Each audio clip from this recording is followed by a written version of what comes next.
दम है तो अकेले लड़के दिखाओ। हेलो दोस्तों, नमस्ते, प्रणाम, कैसे हो? आई होप आप लोग मस्त होंगे। जी हाँ, जैसे कि दोस्तों आपको पता है, पावर स्टार पवन सिंह जब से दोस्तों चुनाव आ रहे, बहुत सारे मजाक पावर स्टार पवन सिंह को लेके बनाए जा रहे हैं। जी हाँ, कोई बोल रहा पावर स्टार सिंह ने चुनाव नहीं लड़ना चाहिए, लेकिन दोस्तों आप लोग बताओ, पावर स्टार पवन सिंह किसी पार्टी के समर्थक नहीं लड़े थे, बल्कि दोस्तों वह निर्दलीय चुनाव लड़े थे। और दोस्तों ये बहुत बड़ी बात है।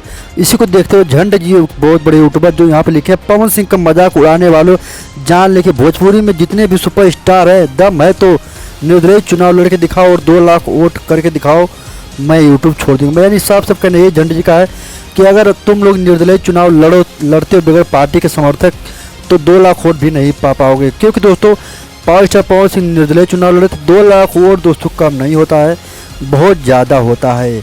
और दोस्तों बहुत सारे लोग ऐसे टिप्पणी कर रहे हैं कि पावर स्टार पवन सिंह दोस्तों चुनाव हार गए, लेकिन दोस्तों हार के भी पावर स्टार पवन सिंह चुनाव जीत गए। दोस्तों निर्दलीय चुनाव दोस्तों लड़ना हर किसी के बस की बात नहीं है। और दोस्तों आपको पता होगा, जब राजा राम कुशवाहा लड़े थे चुनाव, तो आप लोग यहाँ पे देख सकते हो, सिर्फ 24,000 वोट लाए थे। उपेंद्र कुशवाहा 3 लाख वोट लाए थे।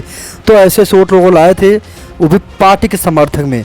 और पावर स्टार पवन सिंह दोस्तों निर्दलीय लड़े, तो आप लोग बता सकते हो कि पावर स्टार पवन सिंह कितने बड़े मतलब नेता है। जी हाँ, पावर स्टार पवन सिंह नेता में गिनती हो रही। भले से चुनाव हार गए तो क्या हुआ, लेकिन दोस्तों पावर स्टार पवन सिंह फिर चुनाव दोस्तों बहुत जल्द लड़ने वाले हैं।